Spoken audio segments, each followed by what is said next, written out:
Today, I have a surprise for you, my friends. A surprise not only for you, but for the entire human race, starting with the first persons on Earth.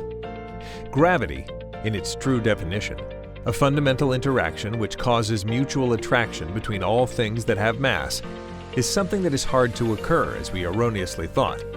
Over 400 years ago, Galileo found particularly important evidence relating to gravity, but he did not see the connection.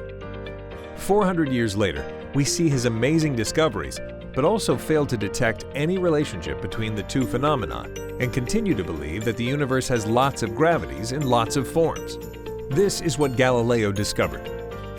In a vacuum, a hammer and a feather fall at the same rate.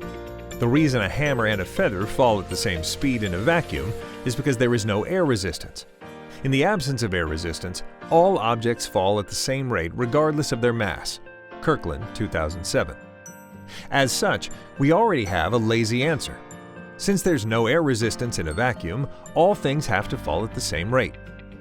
In 1971, on the Apollo mission to the Moon where there's no air, David Scott, an astronaut, did an experiment, having a hammer and a feather fall on the Moon at the same time. Lo and behold, the two objects did fall with the same rate, just like Galileo predicted. Compton, 1996. Well, in my left hand I have a feather. In my right hand, a hammer. And I guess one of the reasons we got here today was because of a gentleman named Galileo a long time ago who made a rather significant discovery about falling objects in gravity fields.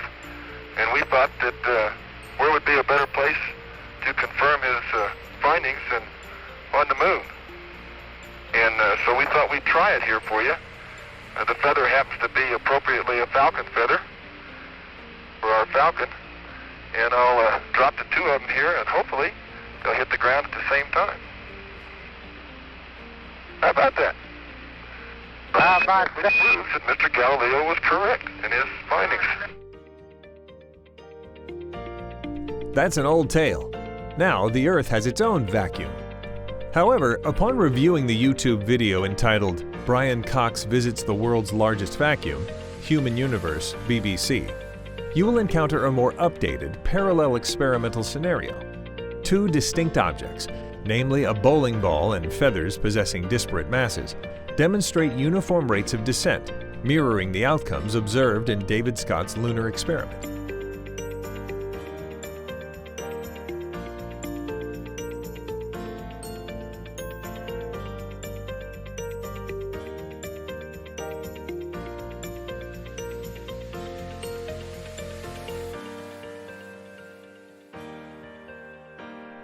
As I said, Galileo's discovery dealt with gravity in particular, but nobody knew it. The human race is indoctrinated in the gravity rabbit hole. We have always imagined that objects attract one another, or at least when they fall, they must fall upon the Earth or the Moon.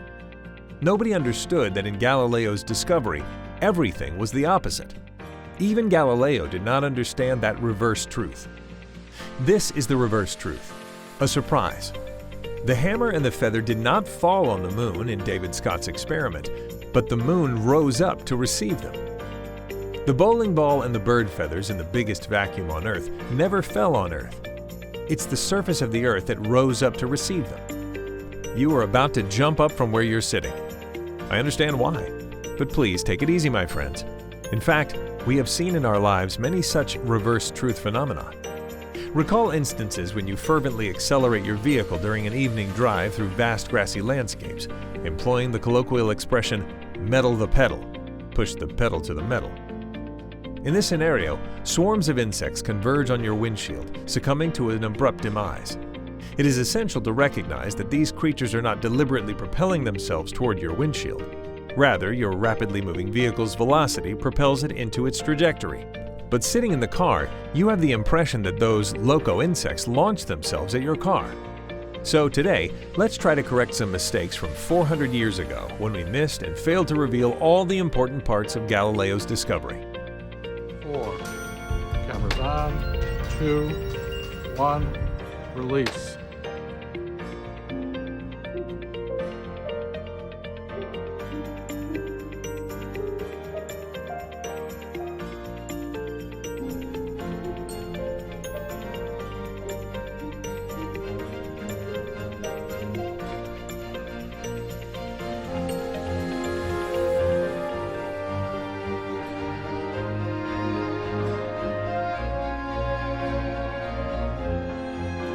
Exactly. Exact.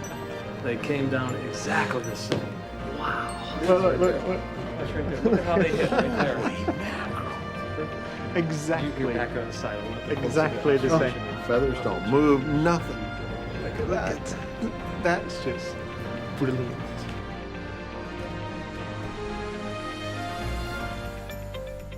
In May 2015, a member of the theoretical physics group asked, why do two balls of different size, shape, and mass falling from the same height have the same acceleration in the absence of air resistance as Galileo correctly predicted?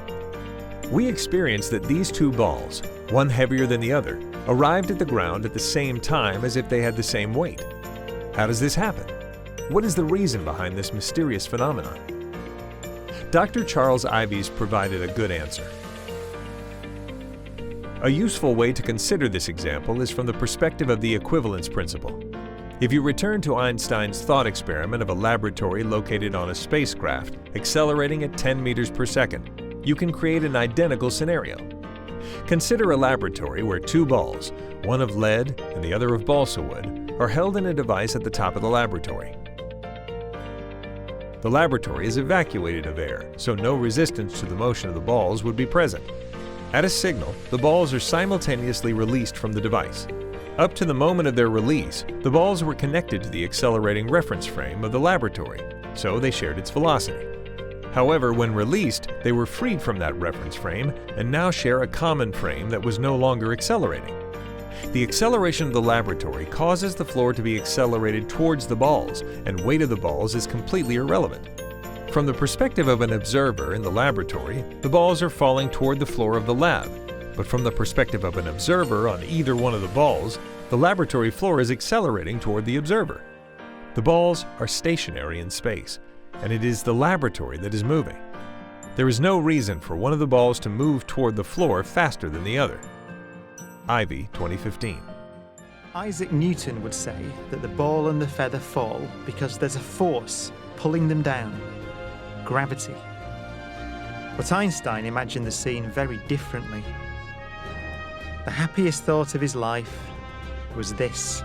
The reason the bowling ball and the feather fall together is because they're not falling.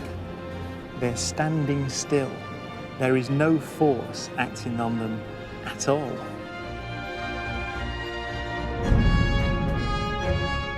He reasoned that if you couldn't see the background, there'd be no way of knowing that the ball and the feathers were being accelerated towards the Earth. So he concluded they weren't.